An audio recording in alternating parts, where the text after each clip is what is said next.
할렐루야! 우리 사교구 성도 여러분, 한 주간 평안하셨습니까? 우리 찬송가 461장 함께 찬양하면서 우리 가정예배 시작하도록 하겠습니다.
우리 하나님 말씀 함께 보도록 하겠습니다. 하나님 말씀은 우리 마태복음 18장 21절로 35절까지의 말씀입니다. 우리 화면을 보면서 함께 한마음으로 합독하도록 하겠습니다.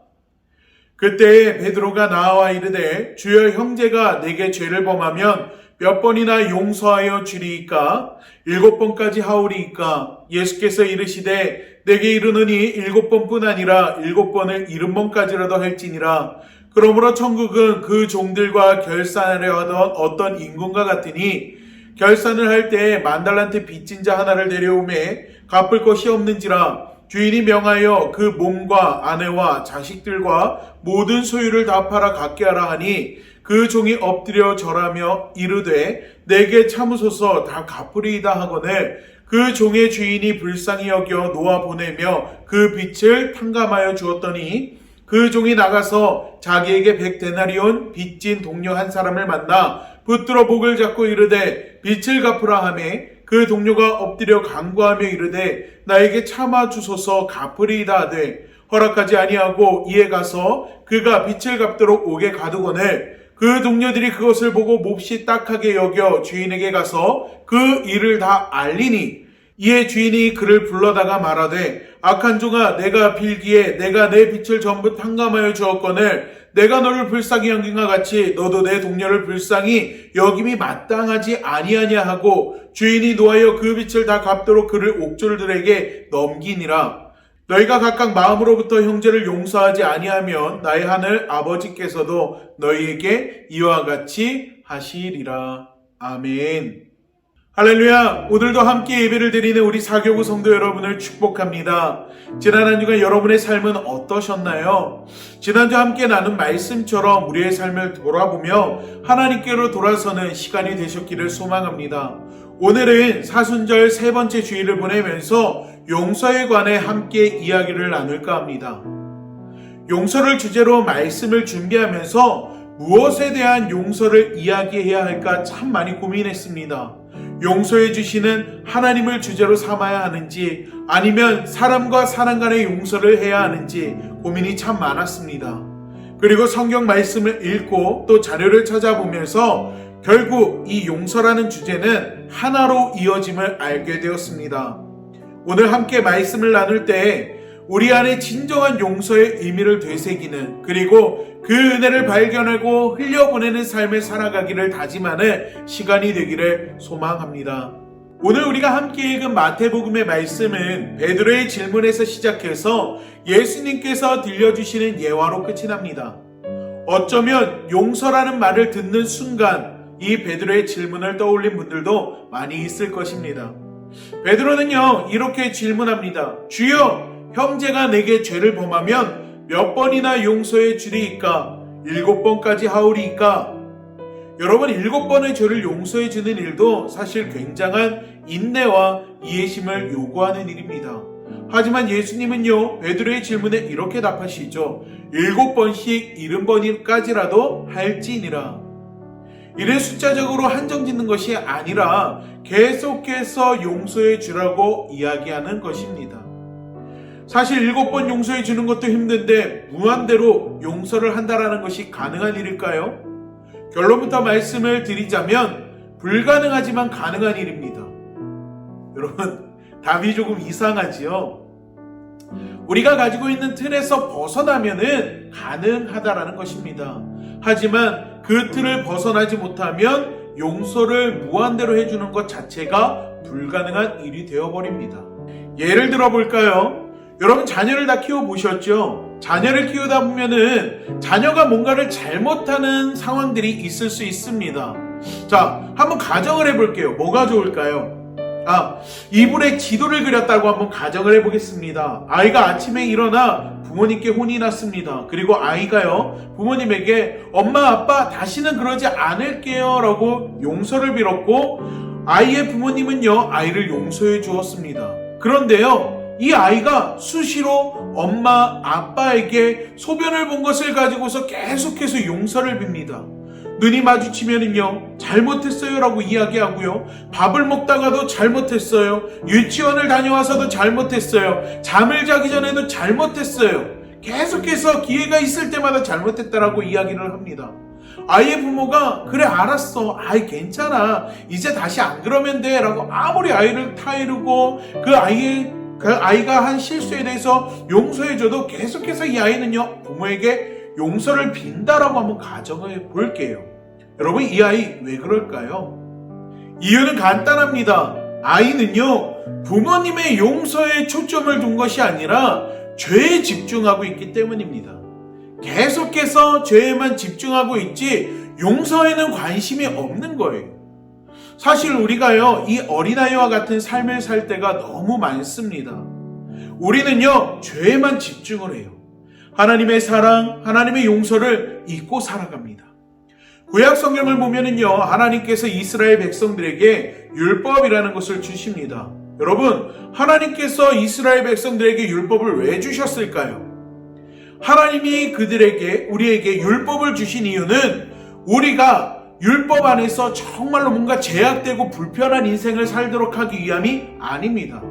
하나님이 율법을 주신 이유는 가나안에 들어간 이스라엘 백성들이 하나님을 경외하고 하나님을 알게 하는 것이 목적이었습니다.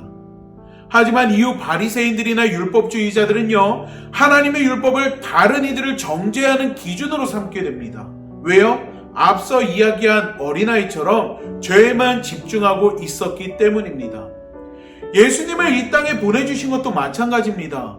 우리가 잘 아는 요한복음 3장 16절 말씀 이후에 예수님께서 이 땅에 오신 이유에 대해서 말씀하십니다.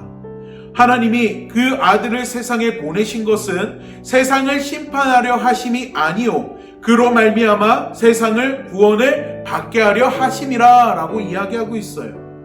여러분, 구원은 어떻게 받습니까? 믿는 것이죠. 누구를요? 예수님을요. 무엇을요? 나의 죄를 용서하셨음을 믿는 것입니다. 그런데 많은 사람들이 이 용서보다는요, 죄에만 더 집중하고 있다라는 것입니다. 우리는 우리를 용서해 주시는 주님께 집중해야 될 줄로 믿습니다. 예수님은 베드로의 질문에 답하신 이후에 바로 달란트 빚진 자의 이야기를 해주십니다. 본문을 읽었고 또 우리가 잘 아는 말씀이니 간단하게 핵심만 볼게요. 달란트 빚진 자의 이야기, 여기의 핵심은 이거죠. 1만 달란트 빚진 자가 갚을 것이 없어 자신뿐만 아니라 아내와 자식 그 소유를 다 팔아야 하는 상황에 놓입니다. 이때 주인이 불쌍히 여겨서 모든 것을 탕감해 주지요. 즉 은혜를 입은 것입니다. 그리고 나서 이 사람이 자신에게 100데나리온을 빚진 동료를 만나게 됩니다. 그러나 갚을 능력이 안 되는 것을 알고도 그를 옥에 가둬버리죠. 이 사건이 주인에게 전해지고 주인은 노예에서 이 사람을 옥졸들에게 넘겼다라는 것이 오늘 예수님이 우리에게 들려주는 이야기의 내용입니다. 여러분, 이야기를 예수님께서 왜 하셨을까요? 그리고 여러분의 이야기를 들으면서 어떤 생각이 드셨습니까? 이 이야기를 들은 사람들은요, 크게 두 가지로 나뉩니다. 일반적으로 그래, 자기가 빚을 탕감받았으면 자신도 다른 이의 빚을 탕감해 줬어야지, 자업자득이네 하는 이들이 있고요. 다른 한 부류는 아니 1만 달란트는 1만 달란트고 100데나리온은 100데나리온이지 이건 별개의 문제 아닌가? 왜 자신이 탕감받았다고 해서 다른 사람의 돈도 탕감해줘야 되지? 그게 왜 당연하다고 생각하지? 하는 이들이 있습니다. 여러분은 어떤 것이 맞다고 생각하십니까? 각자의 주장을 들어보면 둘 다 맞는 것처럼 느껴집니다. 그런데요, 여기에는 함정이 있습니다. 둘 중 하나는 성경적이지 못하다라는 것입니다. 어쩌면 예수님 당시에도 이와 같은 견해들이 있었을지 모릅니다. 왜요? 사람은 쉽게 변하지 않으니까요. 때문에 예수님은 이와 같은 예화를 드셨습니다. 그런데요, 성경을 보면 우리는 함정을 발견할 수 있습니다. 예수님은 예화에서 이야기하신 후에 이렇게 말씀하십니다. 너희가 각각 마음으로부터 형제를 용서하지 아니하면 나의 하늘 아버지께서도 너희에게 이같이 하시리라. 예수님께서 이 예화를 들으신 것은 우리가 가지고 있는 틀을 깨뜨려야 함을 이야기하고 있는 것입니다. 세상적인 시각에서 보면 예화에 등장하는 두 사건은 별개의 사건으로 보이는 것이 더 타당하고 논리적이어 보입니다. 만 달란트를 탕감해 준 것은 분명 고맙고 감사한 일이지만 그로 인해서 개인적인 채무 관계를 탕감해 줄 것을 강요하는 것은 타당해 보이지 않습니다. 하지만 성경적이지는 못합니다. 여러분, 내로남불이라는 말 알고 계시죠? 내가 하면 노매스, 남이 하면 불륜이라는 뜻을 가진 말이죠. 앞서 세상적인 시각의 틀에서 빛을 탕감해준 자와 빛을 받아야 할 자는 서로 별개라고 생각을 합니다. 다시 말해 대상이 달라 다른 개념으로 보고 있다는 것입니다. 하지만 성경적인 시선에서, 아니 더 정확하게 예수님의 가르침은요 정반대입니다. 성경에서 뭐라고 이야기합니까? 지극히 작은 자에게 베풀고 섬긴 것이 하나님께 한 것이라고 이야기를 하지요. 또한 성경은 늘 내 자신만 잘 먹고 잘 사는 것을 이야기하지 않습니다. 오히려 이웃을 배려하고 섬기는 삶을 강조합니다. 본문의 내용을 달란트나 데나리온이 아닌 은혜로 바꿔서 한번 생각해 보면 어떨까요? 여러분, 우리는 죄인입니다. 죄의 삭은 사망이죠. 그런데 하나님이 우리를 사랑하사 예수님을 이 땅에 보내주셨고, 예수님은 십자가의 고통을 인내하시며 당신의 생명으로 우리의 죄값을 대신 치러주셨습니다. 그리고 우리는요 그 은혜를 입어서 영원한 죽음에서 해방이 되었습니다. 예수님의 희생으로 우리는 생명을 얻었습니다. 너무나도 큰 은혜지요. 때문에 그보다 작은 잘못을 저지른 사람들을 볼 때 용서하지 못할 이유가 없음을 말씀하시는 것입니다. 하지만 우리는 내로남불식으로 예수님의 희생을 별개의 은혜로 생각한다는 것입니다. 또한 우리는 세상을 살아가면서 세상에 주고받는 관계, 즉 기브 앤 테이크에 너무나도 익숙해져 있습니다. 때문에 용서를 베품에 있어서 동기와 이유를 따질 때가 너무나도 많이 있습니다. 누군가 나에게 잘못을 했어요. 그럼 내가 저 사람을 용서해 주는 데 있어서 저 사람이 용서받을 만한 사람인가라는 이유를 따지게 된다는 것입니다. 용서를 해줘야 한 대상에 대해서 그 사람이 뭔가 나에게 합당한 대우를 해줘야만 조금이나마 용서를 해줄 마음이 생긴다라는 거예요. 유튜브에서 실험 카메라를 본 적이 있습니다. 외국의 사례였는데요. 일반 사람들에게 한 사람이 다가가서 배가 고프다고 먹는 음식을 나눠달라고 이야기합니다. 대부분의 일반인들은요 그 요구를 거절합니다. 이번에 길에 앉아있는 노숙자에게 피자 한 판을 이유 없이 주고요, 다른 사람이 다가가서 똑같이 배가 고프다며 음식을 나눠줄 것을 요구합니다. 여러분, 이 노숙자 어떻게 했을까요? 굉장히 놀라운 일들이 벌어집니다. 아무 말 없이 자신의 피자를 나눠줍니다. 여러분, 용서는 이런 것입니다. 하나님께서 우리를 사랑하사 예수님을 이 땅에 보내주셨습니다. 그리고 아무 조건 없이 우리의 죄를 용서하시며 은혜를 베풀어 주셨습니다. 우리는 그 은혜를 입으며 살아가고 있어요. 그런데요, 우리는 그 은혜를 잊어버리고 세상적인 시각에 묶여서 그 은혜를 흘려보내지 못하고 있다는 거예요. 용서의 대상을 보면서 그 사람의 죄에만 집중하고 그 사람이 나에게 무언가를 해줘야지만, 그 사람이 나에게 합당한 일들을 해줘야지만 용서해주겠다라는 용서의 이유를 찾고 있다는 것입니다. 저는 앞서 무한대로 용서하는 것이 과연 가능한가라는 질문을 여러분께 드렸습니다. 그리고 한 가지 이상한 답을 했지요. 불가능하지만 가능하다. 여러분, 불가능하지만 가능하다라는 이 답, 이제 이해가 가시나요? 여러분, 세상적인 틀에 갇혀 있으면 용서할 수 없습니다. 하지만 반대로 예수님의 마음으로는 가능합니다. 사랑하는 우리 믿음의 성도 여러분, 용서라는 단어는 총 9번의 획으로 쓸 수가 있습니다. 하지만 이 용서를 하기까지 우리 마음은요 99번 갈등한다라는 말이 있습니다. 하지만 주님의 마음을 가지면, 주님의 마음을 닮아가면 이 고민도 없어진다라는 거예요. 누구나 주님의 마음을 닮아가면 용서하는 것이 가능해진다라는 것입니다. 우리가 항상 외우는 주기도문을 보면 이 문장이 있습니다. 우리가 우리에게 죄 지은 자를 사하여 준 것 같이 우리의 죄를 사하여 주시옵고. 이 문장이 오늘 마지막 말씀, 너희가 각각 마음으로부터 형제를 용서하지 아니하면 나의 하늘 아버지께서도 너희에게 이와 같이 하시리라는 말씀과 대조되어지는 것은 세상이 아닌 믿음의 사람, 예수님을 닮아가는 우리의 삶의 방향을 제시해주는 예수님의 말씀이 아닐까 싶습니다. 사랑하는 믿음의 성도 여러분, 사순절 3주차를 보내며 한 주간의 여러분의 삶을 되돌아보고 나에게 용서할 만한 대상이 있다면 정말로 우리가 받은, 조건 없이 받은 그 은혜를 기억하며 그 용서의 대상에게 예수님의 사랑을 전하고 또한 마음으로 용서할 수 있는 그런 마음들이 여러분에게 있기를 간절히 소망합니다. 우리가 그 사람의 죄를 용서했을 때 우리에게 주신 예수님의 놀라운 은혜가 다시금 우리 안에서 살아나는 귀한 은혜요 능력이 될 줄로 믿습니다.